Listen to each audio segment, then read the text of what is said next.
In Lesson 8, we're going to start with a roll preparation exercise.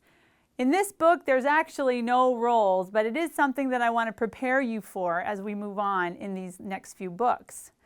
With the roll preparation, you're going to split your hands left to right or right to left. I have you starting with the left in this first exercise.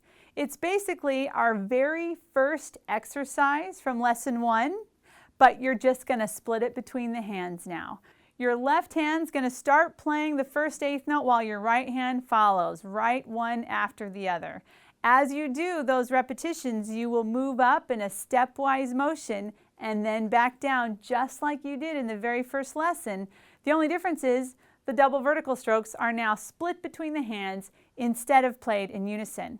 Let me just demonstrate the first couple of bars.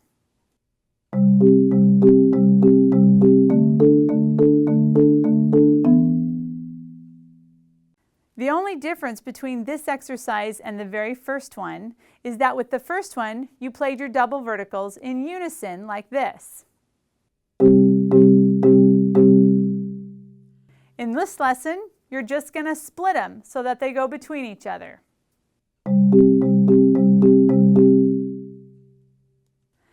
You'll see very quickly that this exercise has a very similar pattern. You don't really even need to read every single note.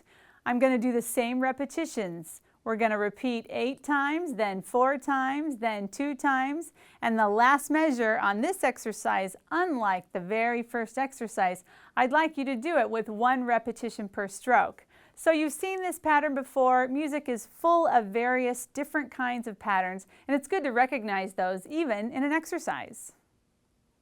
Let me just go ahead and demonstrate the 2s and the 1s.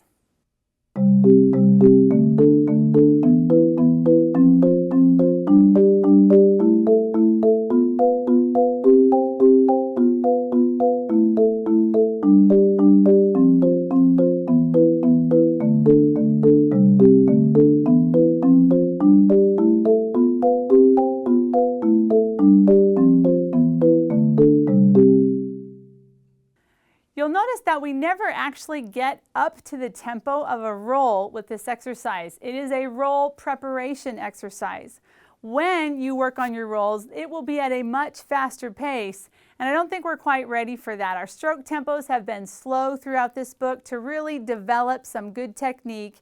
When we start moving at that faster pace, we start getting inaccurate if you don't have a really good foundation. So I recommend you be able to play this well at 120, our top metronome marking here. I think that will be hard enough at this tempo.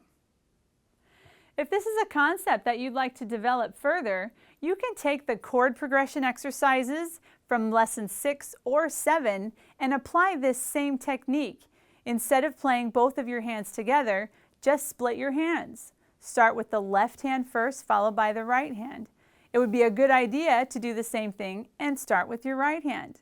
There's lots of different ways you can apply this same technique to some of the other exercises in the book.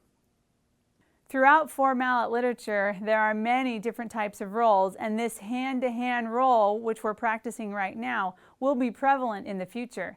Being able to play that kind of a technique, jumping around between different notes, is also critical to playing a roll. So you do want to make sure that you don't just do this exercise at static intervals with both hands at a fifth only. They need to be able to move intervals, they need to be able to contract and expand, and they need to be able to play real smoothly and evenly to develop that future roll. Let me show you what this looks like with exercise 7.2.